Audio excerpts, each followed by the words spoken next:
Hello, and a very warm welcome, a cold welcome if you're from the UK at the moment, to our latest and our first World Horse Welfare Wednesday webinar of 2024.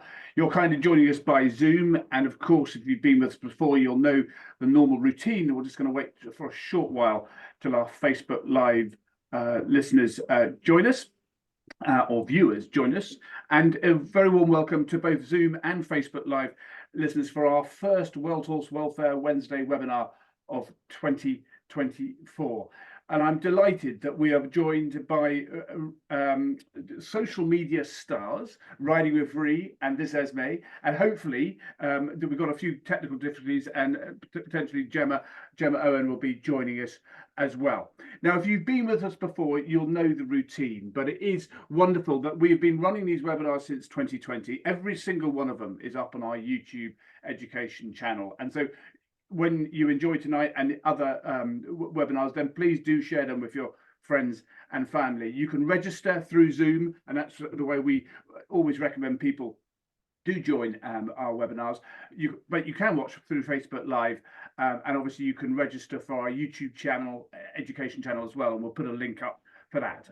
As I say, tonight we're joined by social media stars This Esme and Riding with Ree. And before I introduce them formally, tonight, just to give you an idea of tonight's format, we're going to, after introductions, we're going to get into some structured Q&A with Ree and Esme, and then it's very much open to you. And so you're open to the floor to questions. So if you're on Zoom, please put your questions in the Q&A tab. So much easier to manage questions in the Q&A tab. By all means, chat amongst yourselves on the chat function. But if you've got a question, put it in the Q&A tab. And if you do like a question that you already see there, then please upvote it. And it's really helpful to me. If you've got a specific question for Esme or Ree, then please make sure you put that in the question as well. And if you're on Facebook Live, then just put in the comment section and we'll transfer them across. Before I do the formal introductions, I'm now going to share my screen, and obviously today's focus, social media, why good horse welfare makes good content. And just to get a little feel, we just want to run a quick poll. So how often do you post social media content about your horses? And the options there are daily, every 2 to 3 days, every week, once a month, or you don't post social media content about your horse at all. So whilst you're thinking about the answer to that question, I'm delighted to introduce this Esme, or Esme. And Esme, I'd love to, if you, on a slightly, normally I introduce people, but I think today's format means it'd be great if you could introduce yourself very briefly. Of course. First off, I just want to say thank you so much for inviting me to the webinar. It's such an honour to be chosen. So yeah, let's start off with how it all began. So I started social media as an accident at kind of the age of 14, 15. I would actually upload videos of my show jumping rounds with my horse Casper to YouTube for my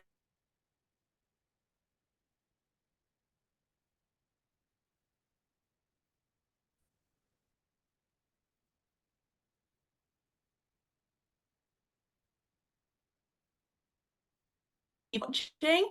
And when I started off, I had no idea that this would ever, become my full-time job.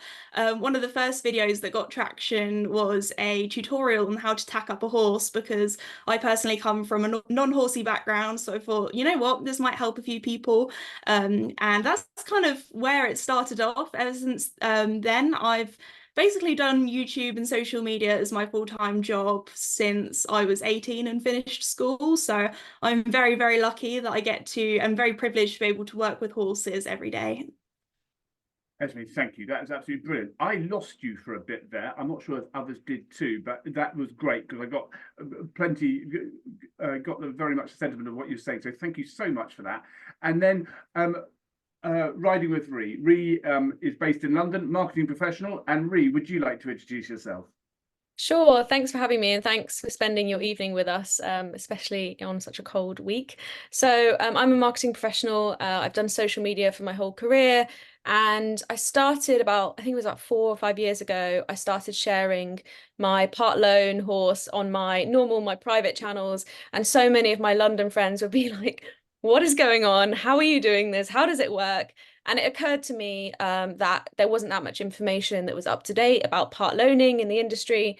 So I started to share all about that, about the costs, etc. And it's sort of just grown with me. I went on to do my first full loan as an adult, and then I bought my first horse.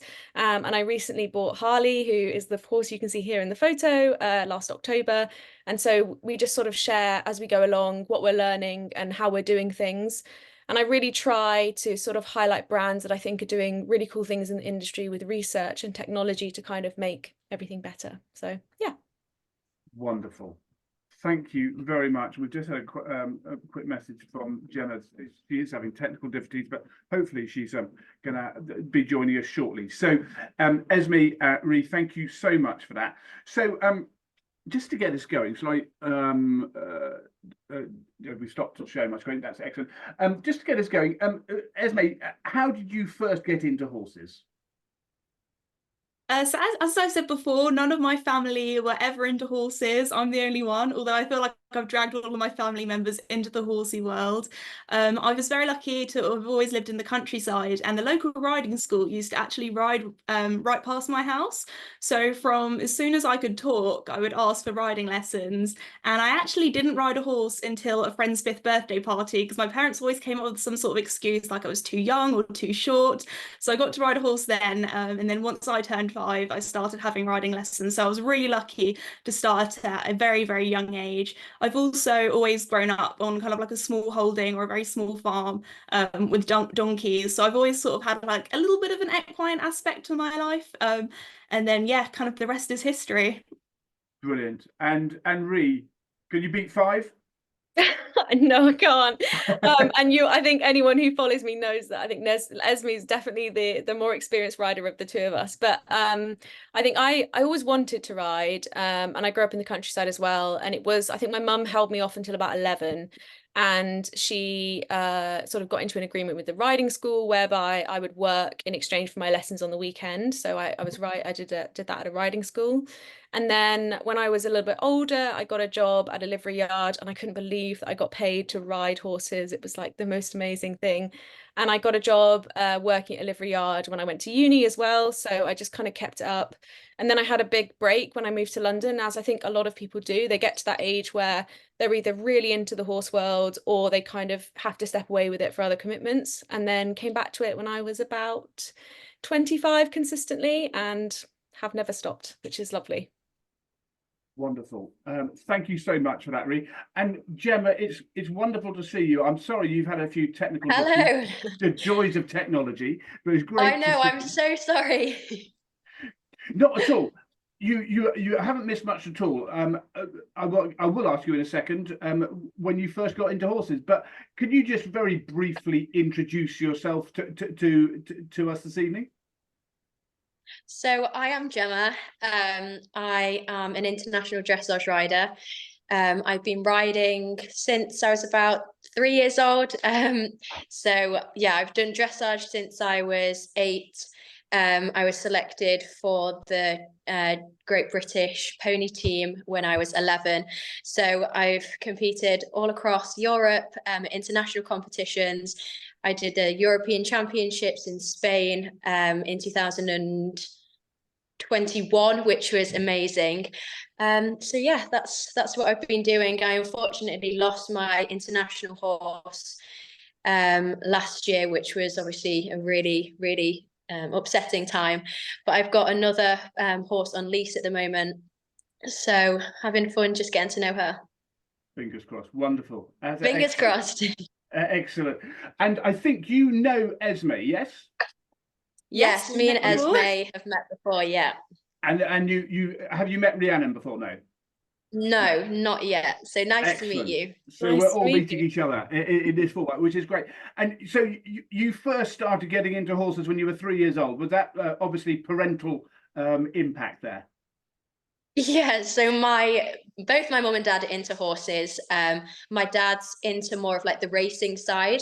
My mum was just a leisure rider. She doesn't do it so much anymore. It's both me and my younger sister have kind of taken over a little bit now. But yeah, she used to do it, so I kind of just fell into it. I had a little Shetland called Sasha. She was my first pony, so she was super cute. So yeah, that's where it started really, and have been doing it ever since.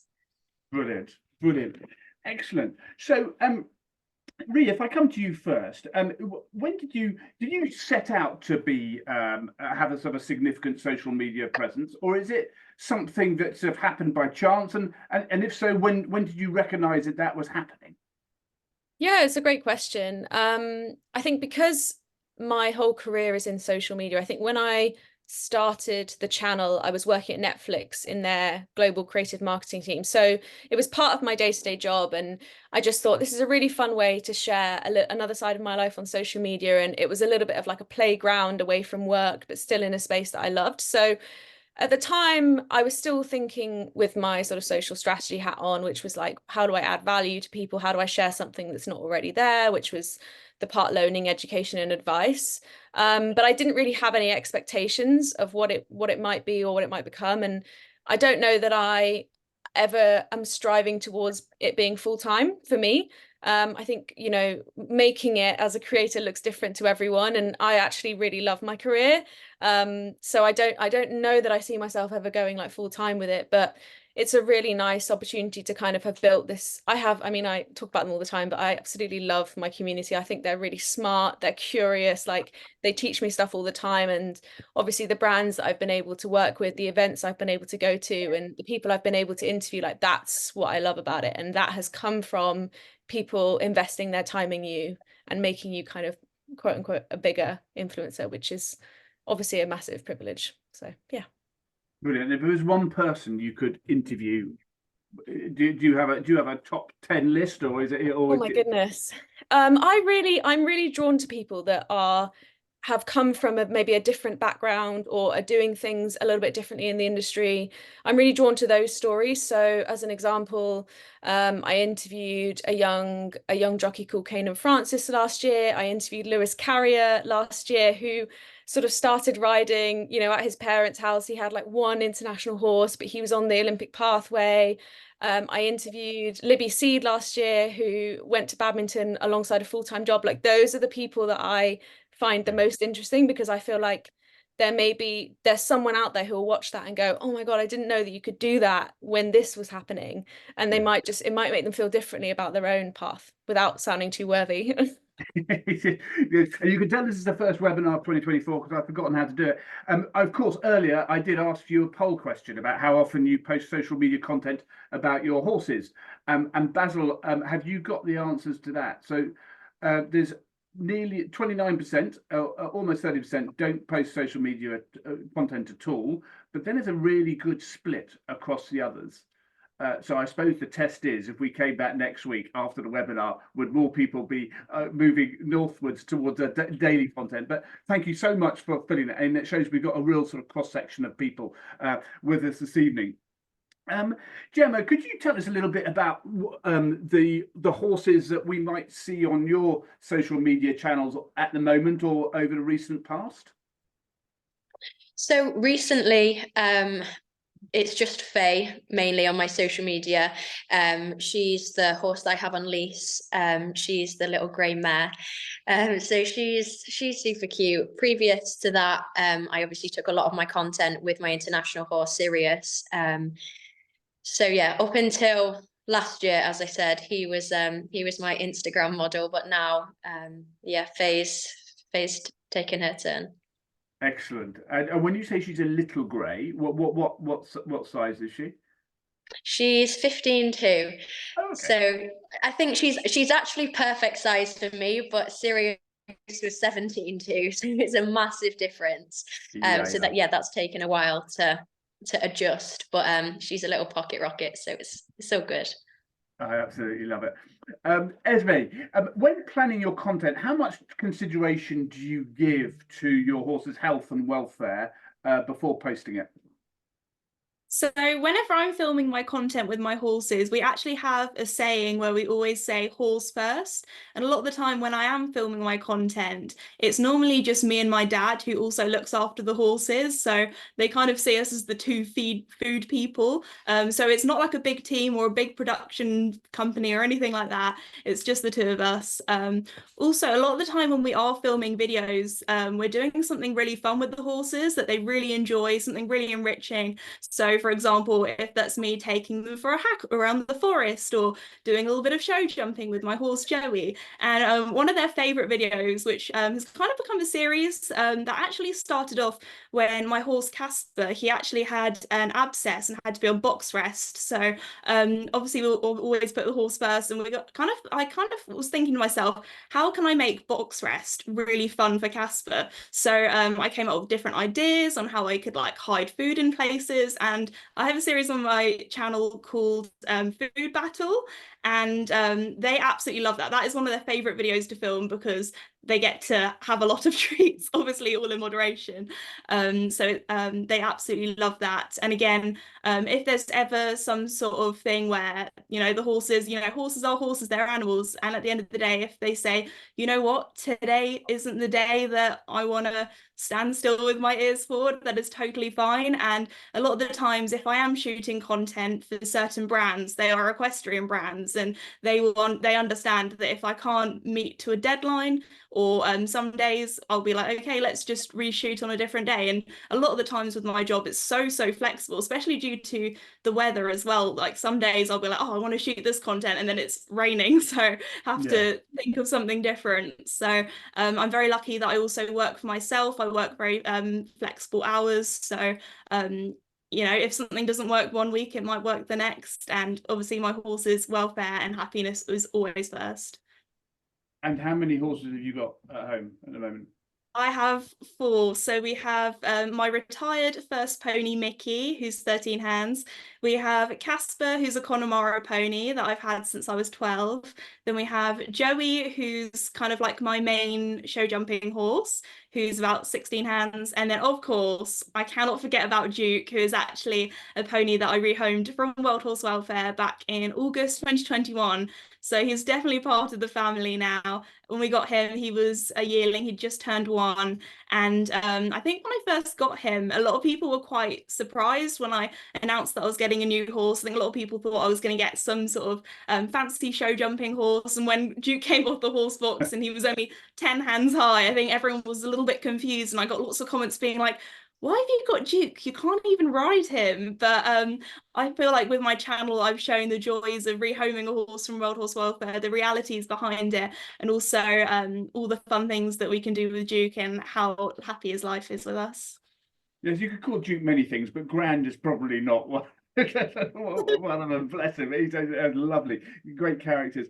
And really, do you, because you obviously did a lot of content about part owning and then part loaning and then loaning a horse. How do you get your equine fix now? Well, so I own a horse now. You do? So I have a 5-year-old called Harley, who I bought in October. So I'm lucky to have my own now. It took me 28 years to buy my own horse, but it was worth the wait. So excellent. Yeah. And where do you're based in London? Do you have him in London or is it outside? No, so he lives in Surrey. He's on full livery at a yard with my coach, which actually also has been, I don't want to say a nice thing to share, because initially I actually used to get quite a lot of hate for full livery, because there's a real perception, I think, well, there used to be, actually, it's gotten better, but there used to be a perception that, if you weren't doing every single chore yourself, that you don't care about your horse, that you shouldn't own a horse. And I do think it's nice to show that you can care and love for your horse equally, whilst also having maybe a different career or other responsibilities such as caring for family members, etc., whilst having them on full livery. So yeah, brilliant. Absolutely. So and for you, Ree, when you're taking photos or film about and putting it on social media, what are you thinking about? What are your golden rules when it comes to sort of considering equine health and welfare? Yeah, so I think I'm fortunate that I guess of the three of us, this isn't my full-time job. So I potentially don't have some of the obligations that maybe Gemma and Esme do. And for me, the stories that are on my channel are just like whatever happened that day. So if I had a really difficult ride, that's the story. I think, you know, between the three of us, Gemma and I have both lost really special horses within the last year. Esme has had a horse who's had a really traumatic injury. And when you have channels that are public, like that is the thing that you're talking about. And how you choose to talk about that has been different between all three of us. But actually, that's the reality of horse ownership. I remember Woody, my previous horse, we had a really long period of rehab, like over a year. And I remember seeing a comment one day that was like, I'm so fed up of you talking about rehab. Can you just talk about something else? And I remember thinking like, I mean, this is it. This is my life at the moment. So I think the welfare is always before the content anyway, regardless of in any situation. So whatever is happening with me and my horse, that's the story that I tell. So Brilliant. And Gemma, do you, when you're, certainly when you're on the competition road, are you planning your social media content before you go and you think this is kind of thing that I'll do, or is it far more reactive? This looks good, or that looks sweet, or I mean, how do you plan for when you're out on the road and merging that social media presence in at the same time? I think because I have two different accounts, I have my personal account and I have my dressage account. And that was mainly set up because I didn't want to bore all of my non-horsey followers with competitions, results, what percent I got, and not, you know, not everyone's into horses.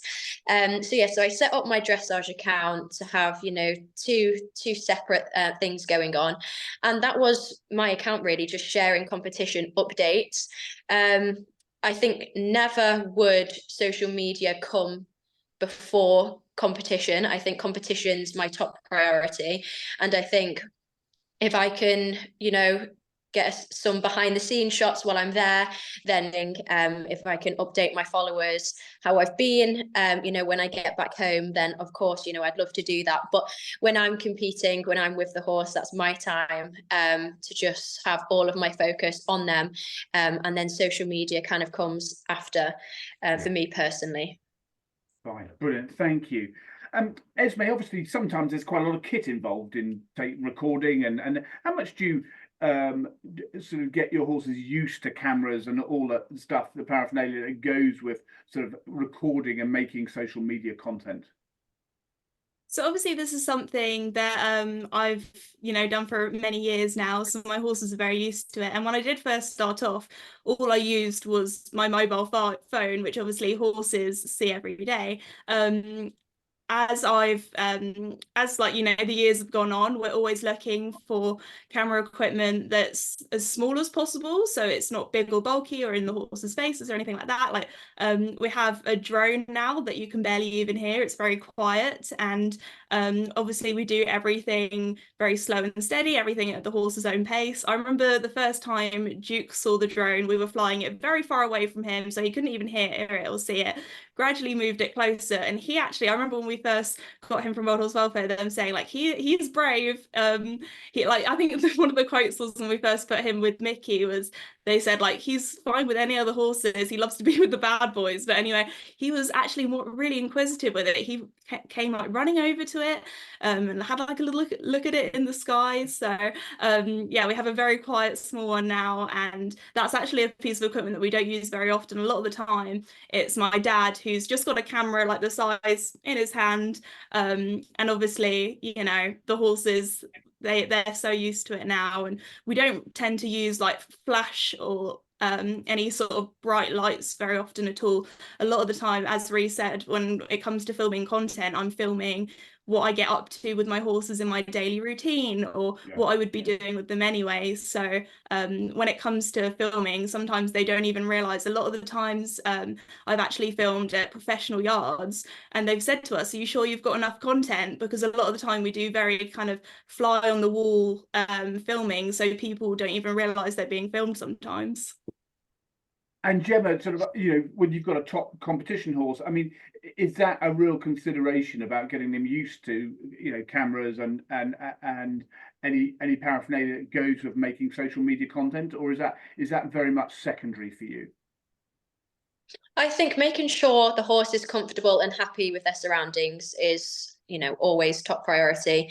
As these guys said, I wouldn't ever do anything that my horse wasn't happy with or wasn't comfortable with. The horse that I've got at the moment, Faye, she's very nosy. Whenever I've got the camera out, she's, really cheeky, wants to know what's going on.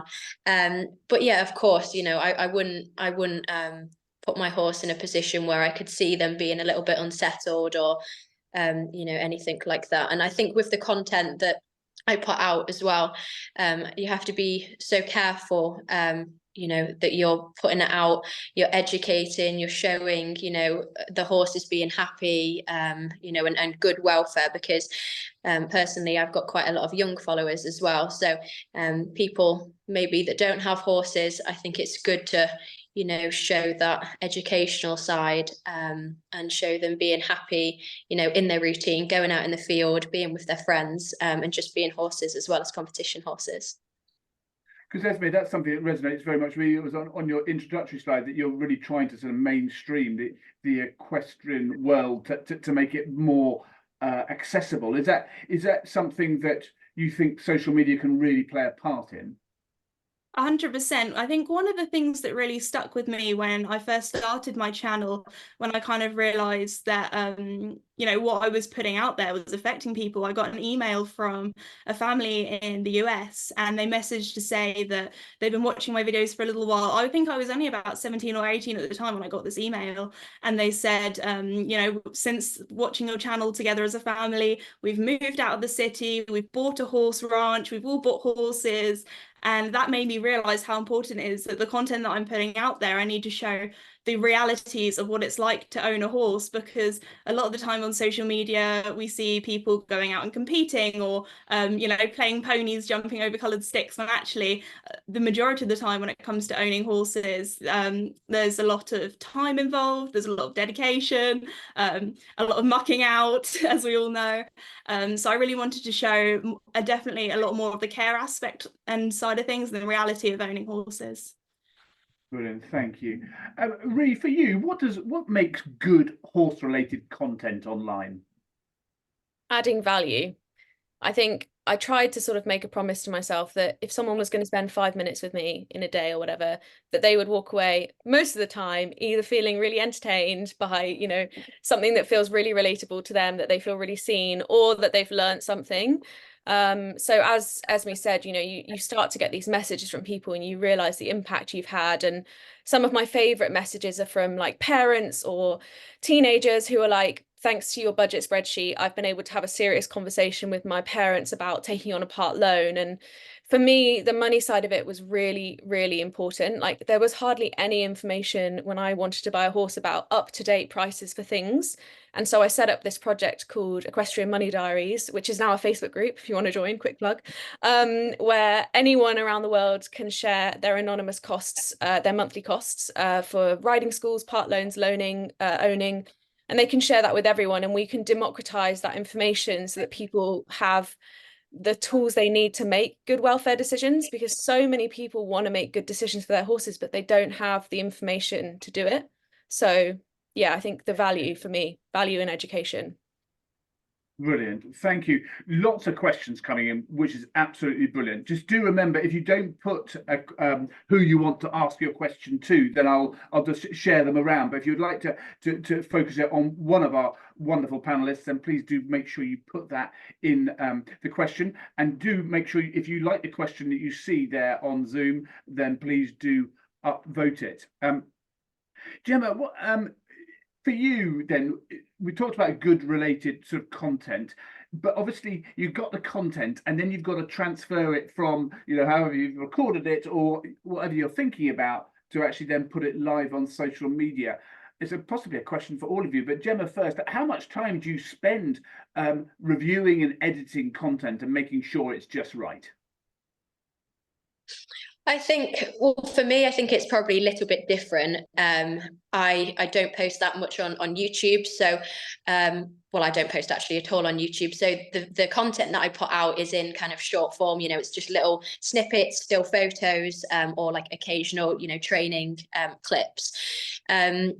So, you know, I can imagine these guys have got, you know, a lot of time taken out going over editing the content. But I think for me personally, it's more just about, I do spend a lot of time, you know, making sure that everything's technically correct, you know, and the horse looks happy and, you know, everything else. I think, as I said, we need to be very careful with the content we put out, that it's educational, it's correct.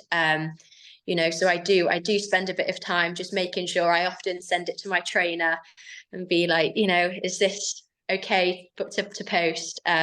Just because I want to get that, you know, second opinion to make sure everything that I'm putting out is good value, is correct, for all of my followers to see. Brilliant. You mentioned earlier, Gemma, that you've got two accounts, a dressage account and a personal account. And is that, how many social media platforms are you on? So I'm on Instagram and TikTok at the moment. I did have a YouTube channel, but I've sort of taken a bit of a step back from YouTube. I'm looking to get uploading again, but at the moment it's just Instagram and TikTok. Brilliant, thank you. Reid, same question to you then. What platforms are you on currently?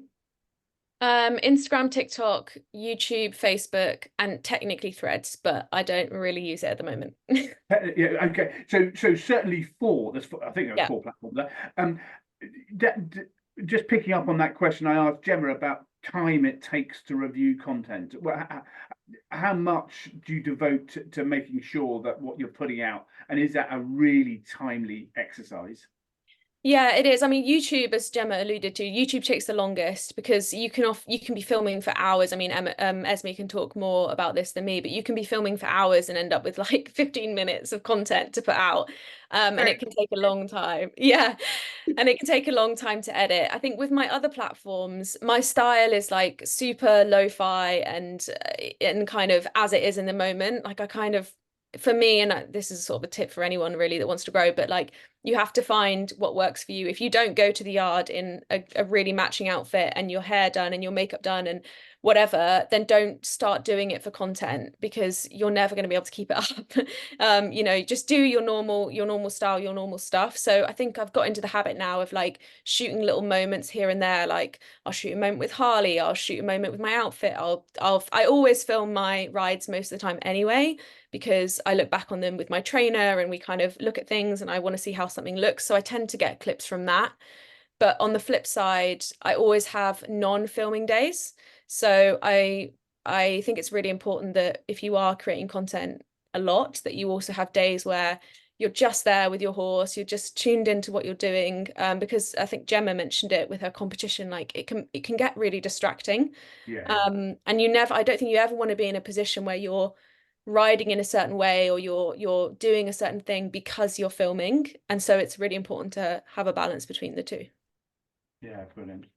And Esme, you're obviously on YouTube. What other platforms are you on? Same as Reid, YouTube, Facebook, Instagram, TikTok, bit of Threads.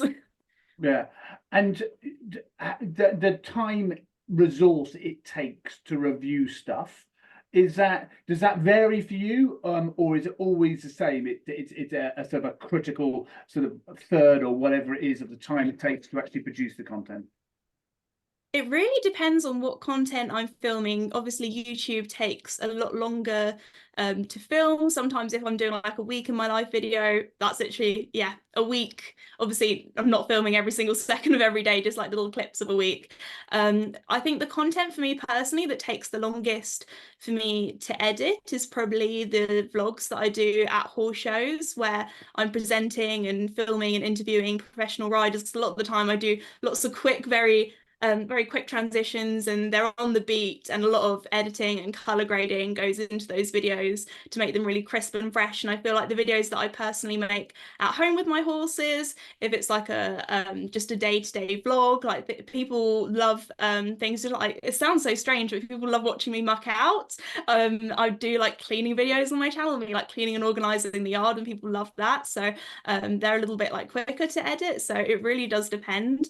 For me personally, editing YouTube videos, looking after the horses, riding the horses, all the stuff that goes behind the scenes of working with brands, with Zoom calls, emails, admin. I do about 70 to 80 hours a week on the channel, so it definitely is a full-time job, but I'm so lucky to say that this is my job and absolutely love it. Brilliant. I love the way the fact we got such different perspectives between the three of you. I'm not sure we could get more different. I love, and just as you say, some of the from a World Horse Welfare perspective, we very simple sort of educational videos, as simple as how to pick up a horse's foot, can actually get to amazing sort of interest. So I think that there is so much potential out there, isn't there? Now, of course, we all know that the social media world and the digital world, it can be a huge force for good. It's not always the case, though. So, Gemma, how do you deal with people who aren't particularly friendly on social media?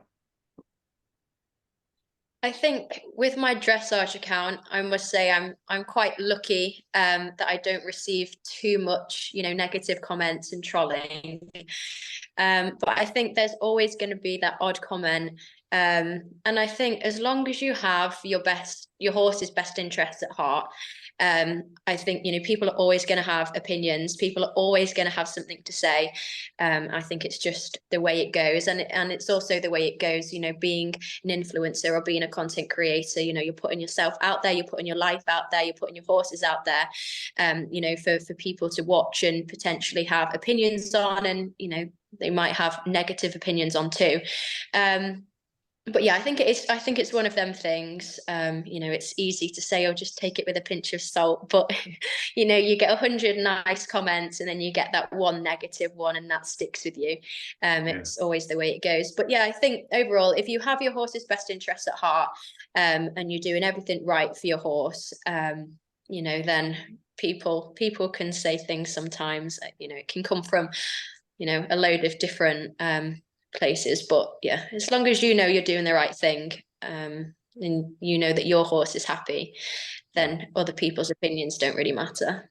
No, I can completely understand that. Okay, Ree, for you, what strategies do you use when inevitably you get sort of negative comments or unfriendly people? What are your strategies for dealing with that? Yeah, I mean, as Gemma said, it's easy for people to say, oh, just ignore it. But actually, it used to really upset me. I'm quite a sensitive soul. And obviously, no one teaches you how to have loads and loads of people leaving comments. No one teaches you how to deal with that. And it's not something that comes super naturally. I think the first thing is you can control you can't control, but you can create an environment, a vibe on your own channel, the type of community that you want to have there. Everything else is white noise and frankly, none of your business. So that's my first kind of rule. I don't look outside of the conversations I'm having on my own channels, because those conversations aren't for me. The second thing is I've slightly evolved my position when I started my channels, particularly because I think I'm still learning a lot. I still feel that I've got so much to learn. I'm, relying on my professional help and things. I used to believe that everyone deserves an opinion. Everyone deserved to be able to debate with me over things. And I think now actually I have better boundaries for things that I will debate, or things that, because I am sometimes I'm wrong and I'm like, oh, that's such a great point. Thank you so much for pointing that out. Or actually I didn't know about that thing that you've just told me about. But I think now, having done it for much longer, and obviously being older as well, I have much better boundaries about actually, no, I don't have to have that conversation with you, and I don't have to listen to that comment. And I think these things are never going to not sting, but I think you can put boundaries in place of what you will and won't discuss, and you deserve to have those. They're your space at the end of the day. Thank you, Ree. I love, Claire has just put a comment in on Zoom. I love the phrase, blowing someone else's candle out doesn't make yours shine any brighter. Maybe people should think about that a little bit more before they put those unfriendly comments. Esme, one of the things we often get sent photos to the charity, and it's really difficult. Obviously, videos are far more informative, but even they have a context.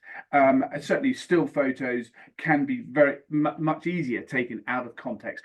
And obviously within the social media world, there's a context to any content you put up and what people choose to see or not see. And as we've already said, some of the platforms have there's a limited ability to get things across. YouTube allow you more flexibility around it. How do you deal with situations where people do take things out of context? So I feel like this is something that has social media has changed a lot since when I first started. Before we had Instagram, YouTube, that's it. And I feel like a lot more people are watching a lot less longer format videos like YouTube and a lot more shorter form videos such as Instagram Reels or TikTok. And the problem with that is platforms like TikTok and Instagram Reels is that the videos are so much shorter. Like on Instagram, I think you can only have a minute video. And when you're for me personally, I'm used to talking for a very long time. Like my podcast, I'll talk for like 45 minutes non-stop, and I'm used to explaining things really thoroughly, and the same on my YouTube channel. And once I've talked about something so many times, for example, I've got some very elderly donkeys, especially my donkey Willow, who was born with a congenitive disease. So she has been lame her whole life. Obviously, she gets checked very regularly by our vets. She's in no pain, but because she doesn't look like a normal donkey, she's a little bit wonky. Her legs don't look like a normal donkey. Some people can get quite concerned, especially if I am doing a shorter format video where I haven't explained about her whole medical condition, why she looks like that. And again, with my other slightly elderly donkeys, I think also on social media, we're so used to seeing perfect horses in top condition, especially like professional horses, that when you see maybe horses or donkeys that do have medical problems, and when I post content that, on TikTok, people don't really watch things for very long. People watch for a few seconds and then they quickly skip on. And if every single video I talk about, in detail about their medical conditions, then that's just people on those platforms, they're not interested. So I know that my followers who watch my long format videos know everything about my horses, and that for me, I always put their welfare first. So that's the most important thing. Brilliant, thank you. I love that term. My donkey is a little bit wonky. I wonder how many people have got a pony or a horse which is a little bit wonky. But that's great. Gemma restarted to sort of touching on this, but what if I came to you and said, what are your top 3 tips about equestrian-related content online? Would you have 1, 2, 3, or more sort of top tips that you regularly think of? I think with growing your following on social media, I think you need to be consistent with your posting.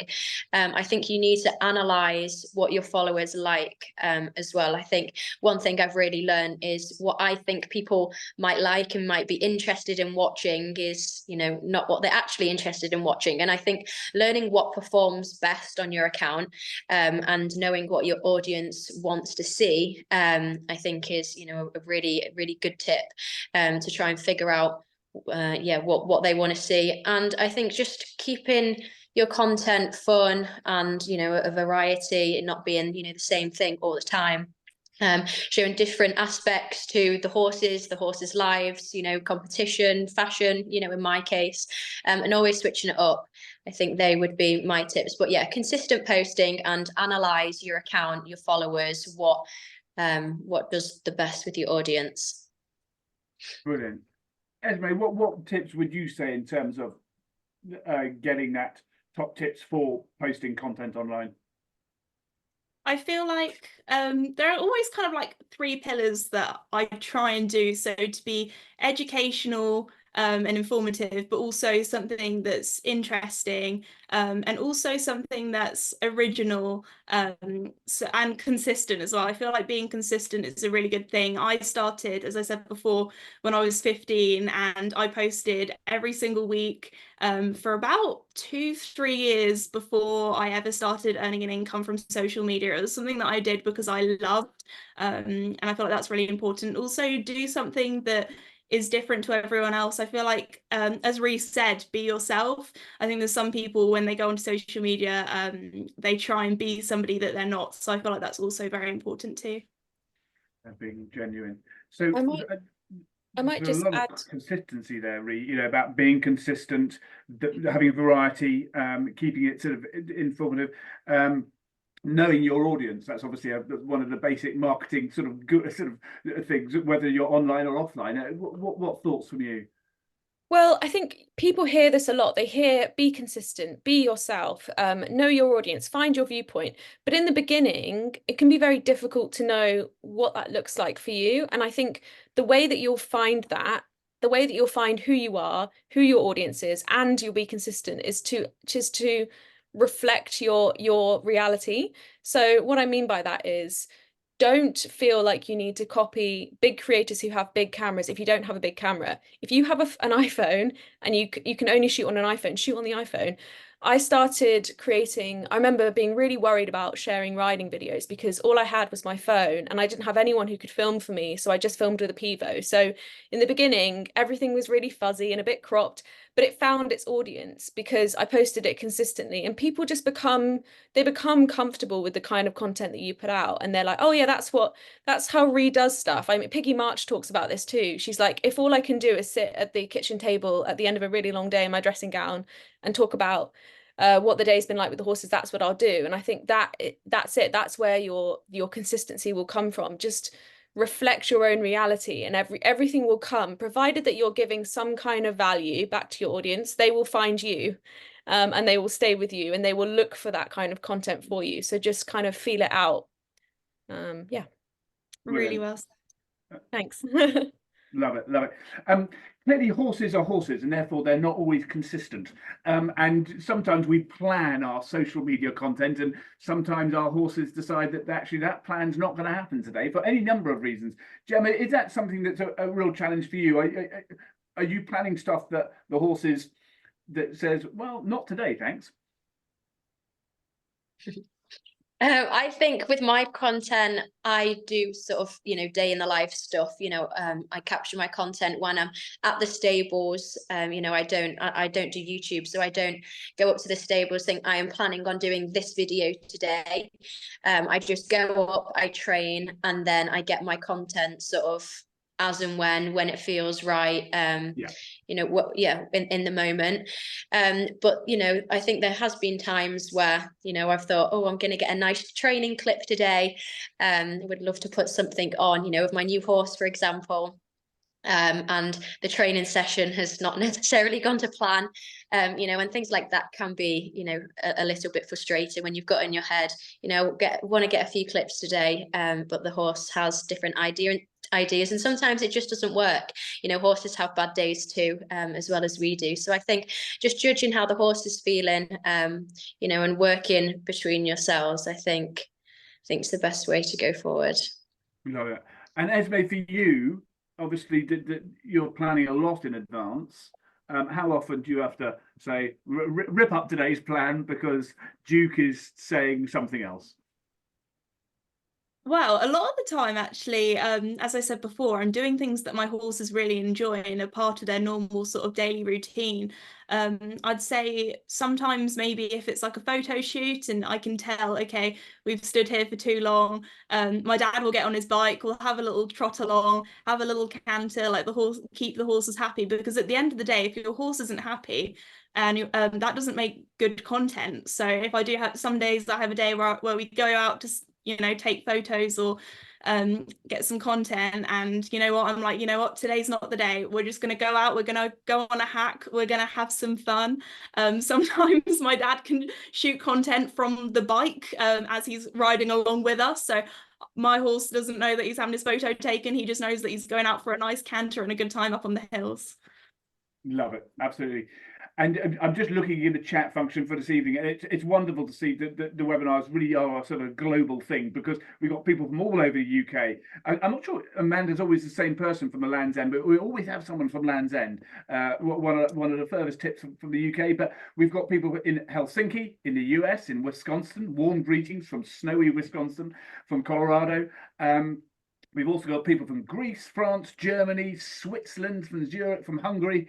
lots from all over Scotland. So it's wonderful to see so many people from all over the place. And hi, Tia's from Liverpool, and my idol is Gemma. There you go. So wonderful. Now I'm going to ask a question to you, Ria, that my grandmother would ask. She said if she was here, she would say, well, it's all very well and good having social media and the platforms, but we've had horses for thousands of years. Is having social media platforms, is there anything in it for the horses? Is there any benefit for our horses having social media? Well, I think a lot of the comments tonight that I've been seeing coming in are around social license. And I think anybody who has been in the horse world online recently has been seeing some really fierce debate about the equestrian space. And I don't think we've figured out all the answers yet to some of the very, very difficult questions that are being asked of us as a collective and as individuals. But I do think that social media is such a huge part of where society congregates, shares information, learns at the moment, that to not be there and to not represent these animals that we all love so much would do them a disservice, would do the sports that we love a disservice. Because if we're not having these conversations, then someone else will be having them on our behalf, and they may not be quite as accurate. So absolutely. Brilliant. I'm not quite sure where the time's gone. I could carry on talking to three of you for forever, but we've got lots of questions coming in. So Esme, I'm going to come to you first. Question from Beth. How do you manage the balance between life, horses, and content creation? So the easy answer is the horses are always first. Whatever is happening in your life, their happiness and well-being is the most important thing. Like, that is my responsibility. So yeah, the horses always go first. Social media is just it's a plus. So that's what I always think. Like, the most important thing is that my horses live a very happy life. So it sounds like a really complicated question, but at the end of the day, you've got to put the horses first. Brilliant, love it. Nikki's asked a question, Gemma, about, there's obviously a lot of people out there, a lot of us who love horse sport, love horses, but there's more people who don't know anything about the horse world. How can we use social media to advance people's awareness of how horses are involved in sport in order to feed discussions surrounding social license and public acceptance that Ria's just mentioned? Sorry, you just broke up there on that last bit. Say that again, please. So how can we use social media to get greater awareness about people who have no understanding of horses and have no understanding of horse sport and the care and the welfare that are provided to the horses involved in sport and leisure? I think personally, over the last few years, I've seen an uplift. I've seen more people being interested in horses, especially dressage. I think dressage is probably one of the sports that people don't really know as much about. But I think definitely in terms of dressage, I think people are a lot more aware of it now, which is really nice. And I think just, like little things that people that own horses, know and see on a day-to-day basis. I think you forget, the people that don't have horses, how interesting they find that. I've seen a few videos of when the farrier comes and they're doing their feet, and they go so viral on social media. And to us, that's probably just, oh, the horses are getting their feet done. But to people that don't have horses and don't know what that looks like, and they find that so interesting and intriguing. I think if we just sort of show little snippets of their lives, show what the horses are like, because they're such amazing, beautiful animals and creatures, I think people will just naturally fall in love with them. Just seeing their little personalities and everything that comes with it. Love it. Thank you, Gemma. Megan's asked a great question here. With so many conflicting ideas about what constitutes horse welfare, what resources do you turn to develop your learning and understanding of equine welfare? Yeah, it's a good question. I rely a lot on my coach and the professional support network that I have in real life. So my vets, my farriers, my physio, my coach, those people, I think for me are my main port of call. I think the internet can be a really useful place, and I certainly will turn to organisations like World Horse Welfare, the BHS, etc. Other charities and organizations are also available. But yeah, I mean, you know, I look at those people that I know I can trust. I think I've seen a lot of comments saying, you know, we don't know what we can trust on the internet. How do we know? I think it's like with anything on the internet, you have to apply critical thinking. Look for more than one source before you presume that something is fact. But yeah, for me, it's the professionals that I work with that have trained in these areas that are the people that I would turn to for advice first. Brilliant.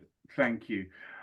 Esme, Abigail's asked, obviously we just talked with Gemma about, you know, lots of people out there who don't know about the equine world, and if they do have a look in on the equine world and see, you know, she's described it as trolling from within, from fellow equestrians, and does that damage our social license, our public acceptance, because we look so divided? Do you think there's a real danger of that? Oh, that's a really tricky question. I feel like lots of people have different opinions. I think the most important thing is that we all strive to do what's best for our horses. I don't really know how to answer this question personally. I feel like it's a really, really difficult one. I think the equestrian world, we need to stick together and we need to show and educate people that aren't in the equestrian world how well our horses are looked after and the care that they're needed, because I know that I've definitely had a lot of people who, like Gemma was saying previously, who have come across my channel who are animal lovers but don't know anything personally about horses and the care that they need. Yeah, absolutely. I would just add on that as well. I think the horse community, I think, is such, you know, obviously you get your odd, you know, negative message, but I think overall the horse community is really supportive of each other.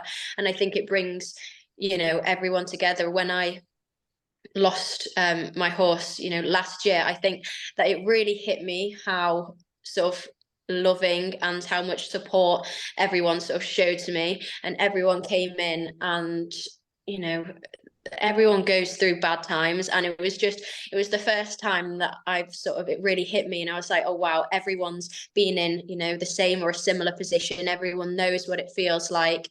The care that they were all showing, and you know, the love and support was something that I really sort of picked up on, that you know, obviously not all the time people can be, you know, loving and caring and supporting, but I do think the equestrian community, when they do come together, can be really strong, and do show a lot of support. If I can jump off the back of that, I agree, but I think we have to be really careful as a community that we allow space for failure and allow space for growth. Like I think James O'Brien said, what's the point in having a mind if you can't change it? And there was another comment that was asking, you know, shouldn't we show more transparency and genuineness on the channel of bad stuff as well? And like, it takes a lot of courage to share moments like that, especially as Esme said, if someone's looking at that out of context and you're showing what went wrong in a moment, you want people to see that, to be able to learn from it with you, to know that they're not alone if they're having a similar issue. But equally, you're then putting yourself out there, and you know, before you know it, sometimes those things can turn into a real storm.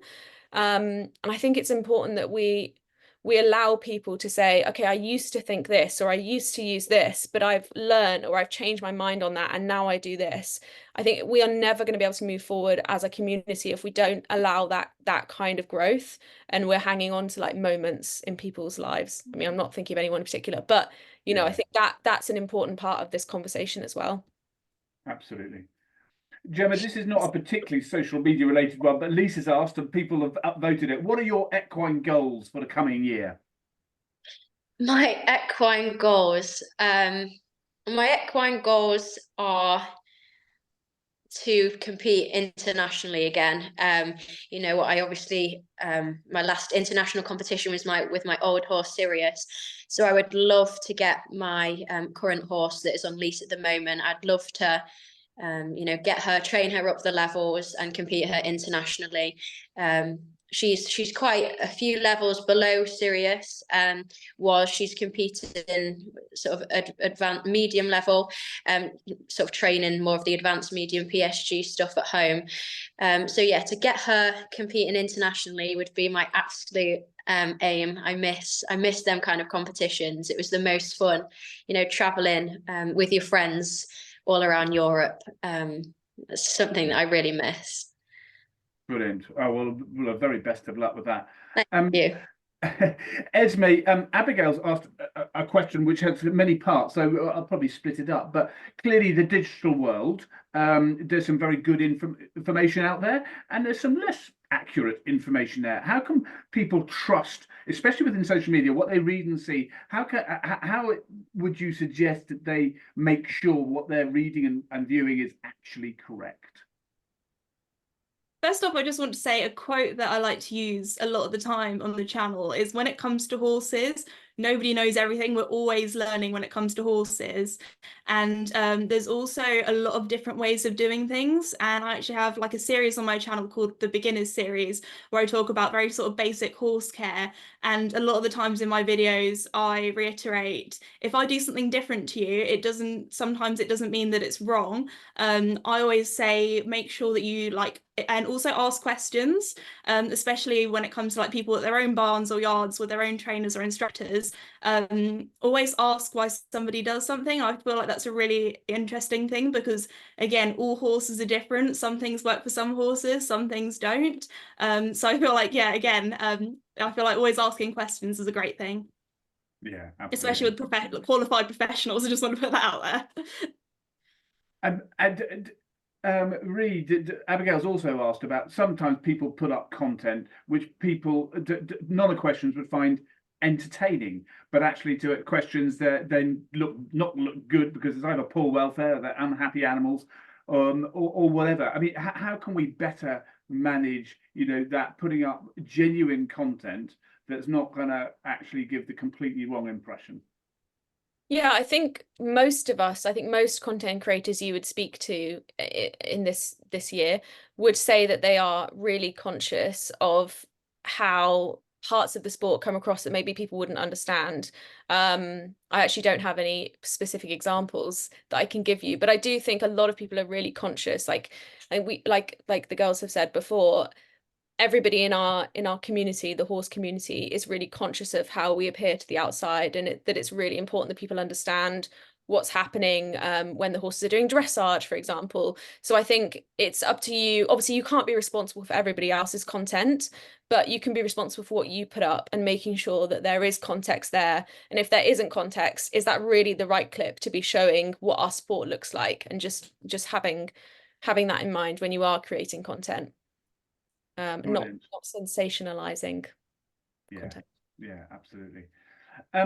Esme, Zoe's asked, what are the tips to grow a small horsey account?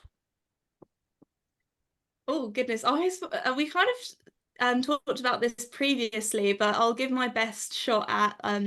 I feel like the thing nowadays, if you want to grow, which I think is really fun, that I should probably do more of, is series.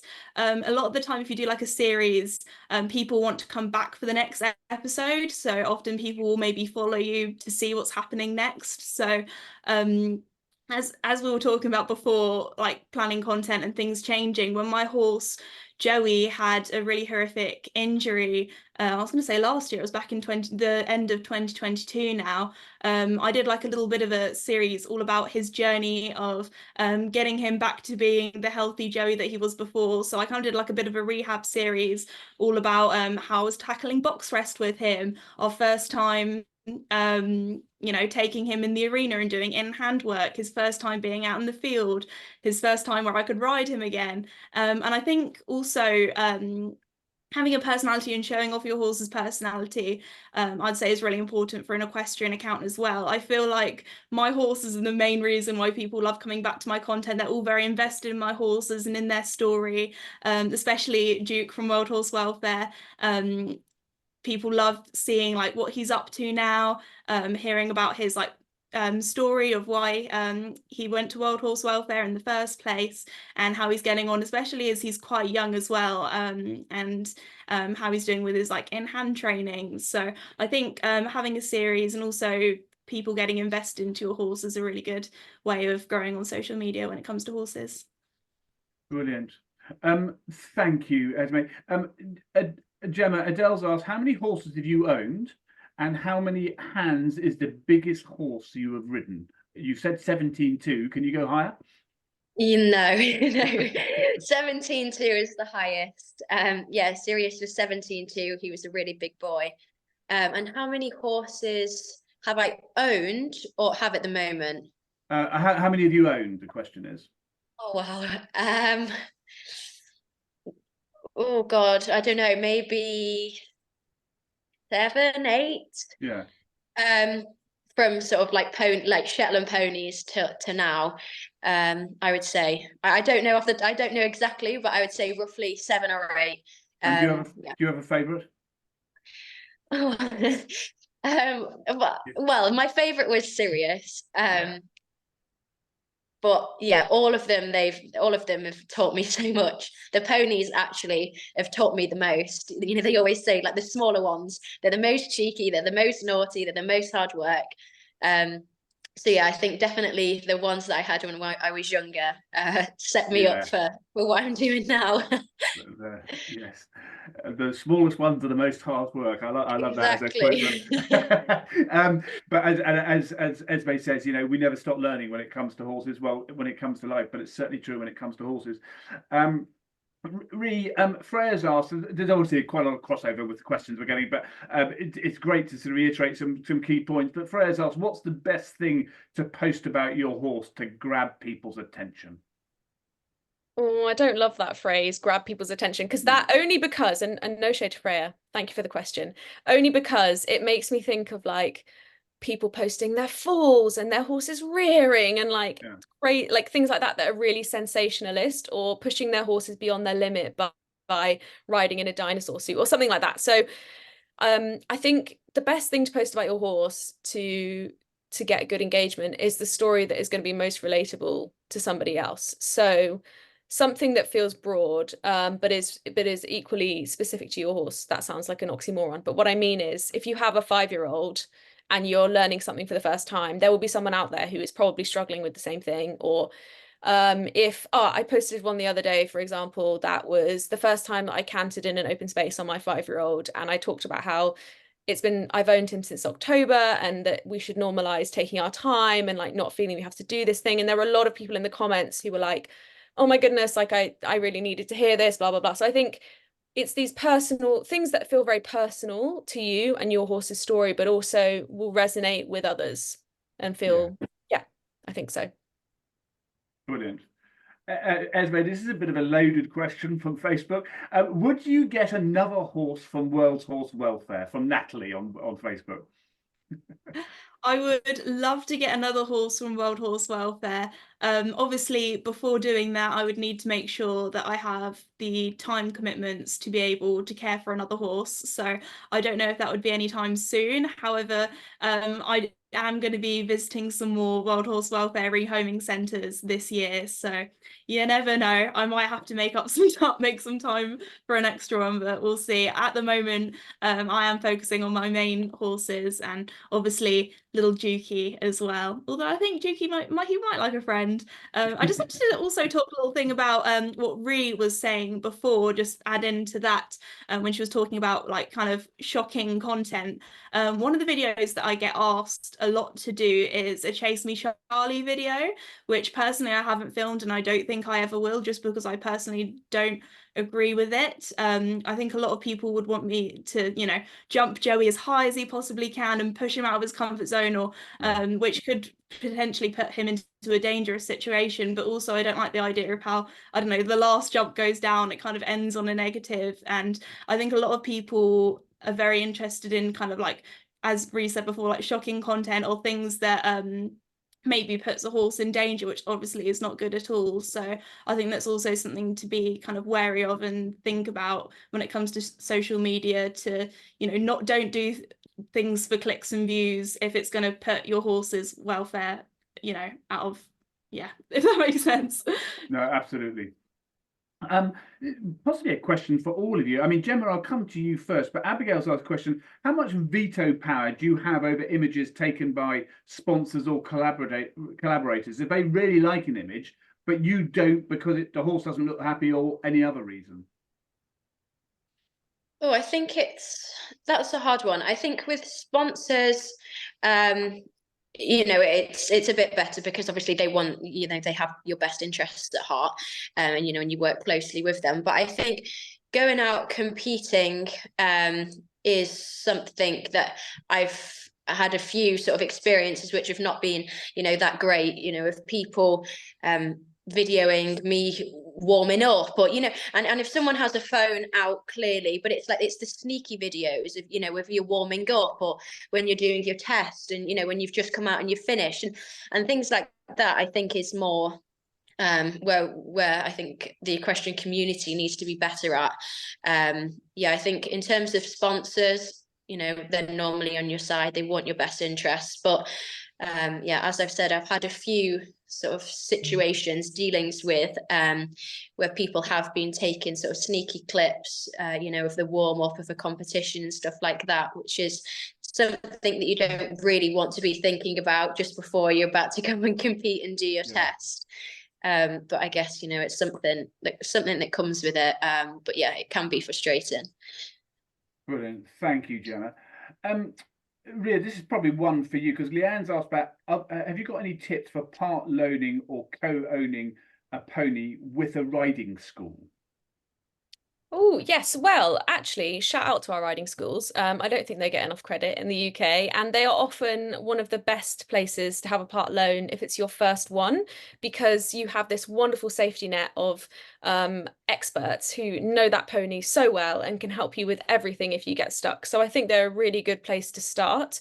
In terms of tips, I'm not sure if it's sort of like tips of how to get one.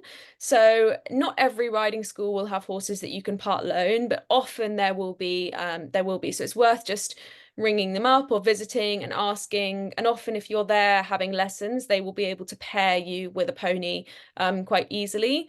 And then it's just about all the usual things. If you're under 16 in particular, making sure that mum and dad or parent or guardian are comfortable with the arrangement, that you have a contract in place, that contract makes sense and covers everything you need it to cover, and that you're comfortable with everything that you are and aren't allowed to do with that pony. But I think they're actually really nice places to have a pony on part loan because of the support. Brilliant. Brilliant. There's a question from Linda on Facebook, Esme. I'm keen to hear how speakers work to engage more diverse audiences. So I actually did a series last summer and the summer before on my channel called How to Get Into Riding, where I filmed lots of different riding schools from very different backgrounds to try and get my younger audience into horse riding, because I do know that it can be difficult for lots of different reasons, if that's financial, if that's maybe where you live, so locations. So I filmed at some riding schools in inner cities, a lot of charity riding schools as well that offered free lessons, and I've also done a lot of work and filmed with the RDA, and I've actually written a series of children's books called The Starlight Stables Gang, and in that it was really important for me to have representation of a very diverse group of children who all kind of come together with the common love of horses. And I really want to try and make horse riding and horses more accessible to people, because we all know how amazing horses are. It's such an incredible sport. It's so good for your physical health, and horses are also so amazing for your mental health. And I want to show that whoever you are, horses are for you. I love that. Love that. Brilliant. Thank you, Esme. Sorry, they're jumping around. Gemma, Tia's asked, what would you recommend before owning a horse? But I assume what are the tips you go through in your mind before buying or looking to own a horse? Well, I mean, it depends. I think if you're new to owning horses, you know, like completely, I think, as Reece said, maybe going to a riding school, you know, testing a load of different horses out, you know, trying to get as much experience as you can. And I think as well, maybe loaning the horse first, if that's, you know, if that's an available option, because I think it's different when you take them out to different places, when you take them outside of your home, environment. So I think seeing the horse in loads of different situations, and a professional seeing the horse as well before you make that decision, I think is really important. So I would say start at a riding school. Or if not, I think definitely loan the horse, get a feel of the horse before you jump straight in, and buying it, because you want to make sure it's the right decision, both for you and the horse. Brilliant. So I realise some of the questions aren't particularly social media focused, but they're fascinating answers and really important altogether. Now, Lisa's probably, well, I love Lisa and David. Lisa's asked a really good question, which really I'm going to ask you in a second. But I love the way David's given an answer that ChatGPT has given. So maybe next week we don't have to come back and do a webinar. We'll just put it all into ChatGPT and Bob's your uncle. But Lisa, more seriously, has asked, what advice can I give teenagers that I work with in equine assisted learning how to find out what good social media videos about horses? Often the girls she works with are misinformed about horses. Riaz, what advice can we give Lisa? I think it depends on the kind of the area, but one of the great joys, this is going to sound so worthy, but one of the great joys of our industry is learning about things that you didn't know about before. I think start with the list of reputable companies that do that. Their vested interest is in promoting good horse welfare and good horse content. So, as I said earlier, World Horse Welfare, British Horse Society, and the BHS stages as another example. I think they're really solid places to start, because you know that at least you're getting a really decent foundation. I think when you start branching out further afield, as they inevitably will, and they start coming across creators or Facebook pages, I think it's about, actually, I think ChatGPT said this as well, but engage your critical thinking. Don't take one thing as gospel. If you see something that you think, oh, that's so interesting, I wonder if that's, if I could find more information on that. I wonder if it's true that barefoot horses versus shod horses do blah, blah, blah. Go and find a second source and see which sources are coming up time and again. I'm also such a geek, so I'm a big person for try and find some studies, some research, something that is done by a professional. And if you have access to a professional, maybe go and ask them as well. But I think, yeah, do your research, look for more than one source, and engage in critical thinking. Brilliant. And I'll just leave this, thank you, Rhea. I'll just leave this out from Andrew. I'm watching with my 14-year-old daughter, brilliantly hosted. Well, I'm not sure that's true, but such inspiring, balance and informative insight from all of you. Thank you, bravo. And I couldn't say better than that, but thank you very much for that. Comments from parents make me the proudest when they say things like that, because it really makes everything worthwhile when you read comments like that. Truly. Yeah, no, I couldn't agree more. Couldn't agree more. We are coming towards the end, but we've got a few more questions I'll certainly ask. One of the things that teams that we had a discussion earlier about, sources around equine welfare, and what we just wanted to highlight to everyone that World Horse Welfare has just published our annual horse health plan, and that's now available to download on our website, and Basil will put a link in that. And it takes a whole horse approach to managing routine health requirements, and is a central location to record key health and welfare information. And that, I think that's really relevant for all of us, and especially horses kept in a riding school scenario, because showing that kind of information can be hugely helpful too. So that's up there for you to have a look at. Now, Megan has asked, do you feel like having a platform makes you scrutinize sources more due to potential negative opinions it could attract? Esme, shall I come to you on that? Yeah, sure. So again, as Rhys said, there are obviously all the sources that she stated before that are really important to look at, but I'm very, very lucky to be in a position where I'm surrounded by a really good team. So if that's I have many instructors that ride at a professional level. I have a team of vets that I talk to regularly about all of my equines. I have a team of physios as well. So again, when it comes to information online, I'm very lucky to, if I have any questions, to talk to those guys. But also, yes, I think as having such a large audience, it's important that everything that I put out there is accurate. And I understand, as I said before, that a lot of people that watch my content look up to me or look to me for advice. And again, as I said before, we always are learning with horses, and no question is a silly question. So again, I always say, make sure that you also, if you have any questions about any of the things I do or what I do with my horses, then talk to a professional instructor and ask them questions. Brilliant. Thank you. Gemma, Beth's asked, do you have any advice on finding the confidence to start posting on social media? Oh, that's a good question. I think what that is a really good question. I think confidence, I think the fear of posting on social media, I think is probably the worry of what other people are gonna say or think, or other people judging you. I think if posting on social media is something that you want to do and you want to share, I think absolutely go for it. I don't think other people, or the fear of other people's opinions should hold you back and doing anything in life. And I feel like if it makes you happy, then then go for it.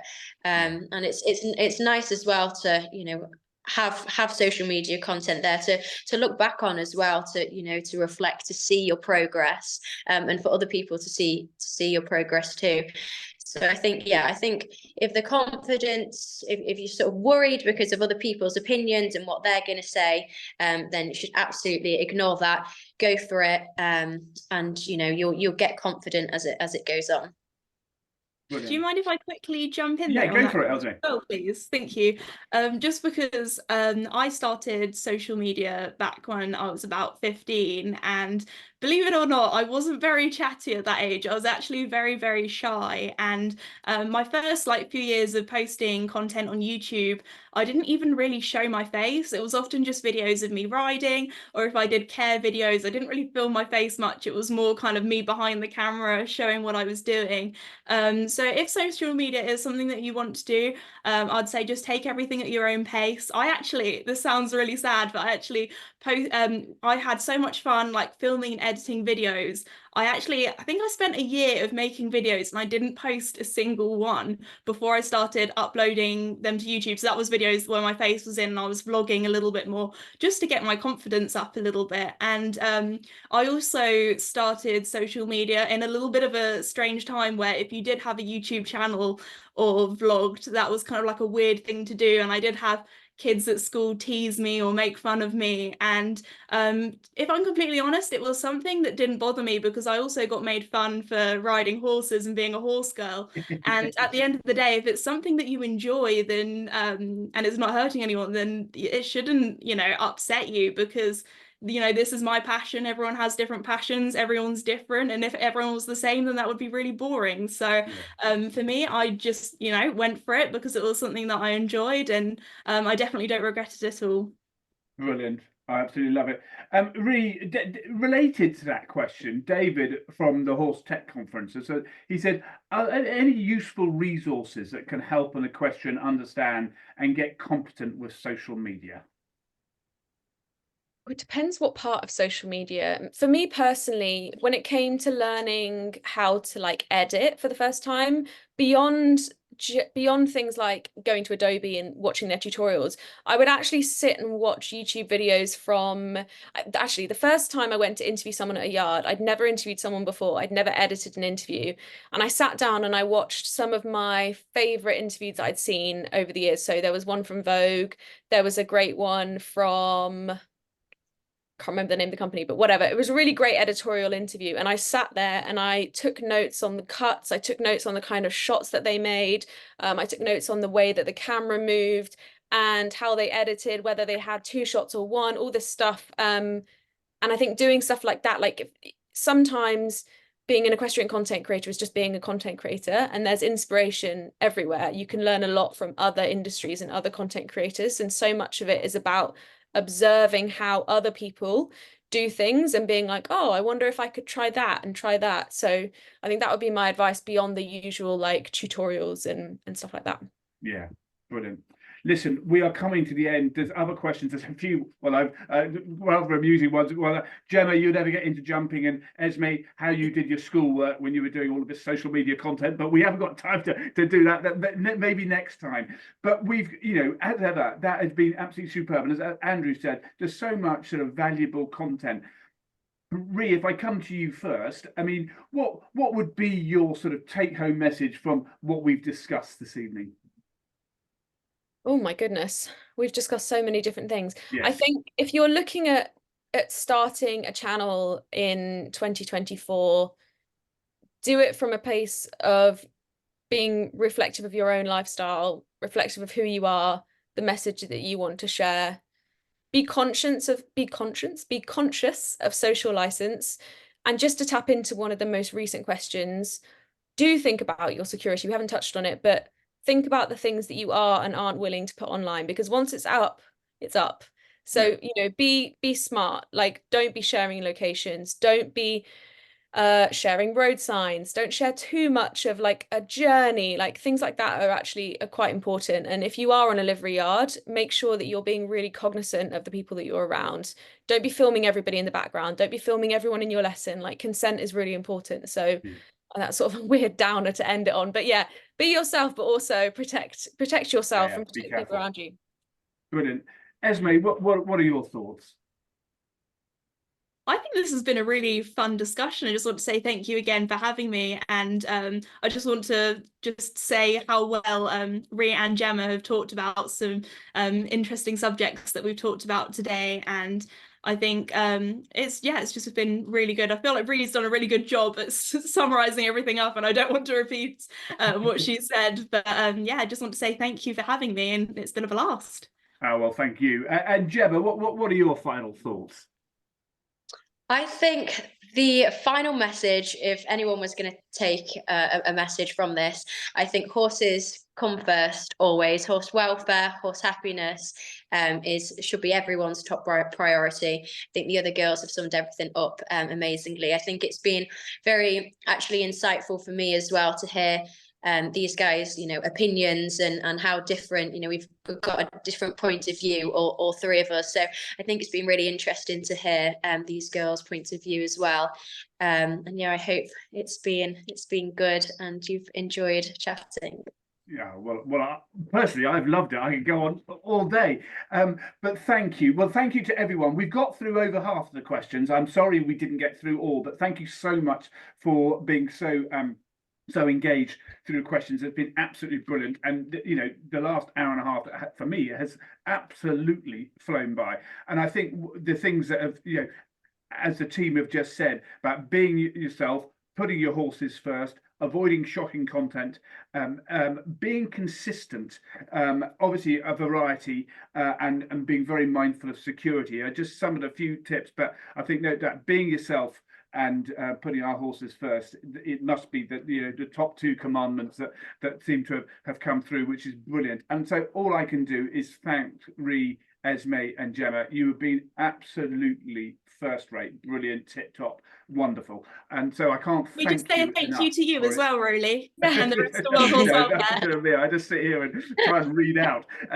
But we're back in 2 weeks' time. On the 31st of January, we'll be joined by Stuart Altoft and British Association of Equine Dental Technicians Chairman James Arkley, and we'll be talking about equine dental care and lesser known dental issues. So we put the sign up for that in the sign up now. That's on January 31st. That's in 2 weeks' time. If you're in the UK, I hope it's a little bit warmer in 2 weeks' time. Wherever you are, wherever you've joined us from, thank you so much. Thank you again to our panelists, and we'll see you in a fortnight. Thank you. Thank you. Bye. Bye.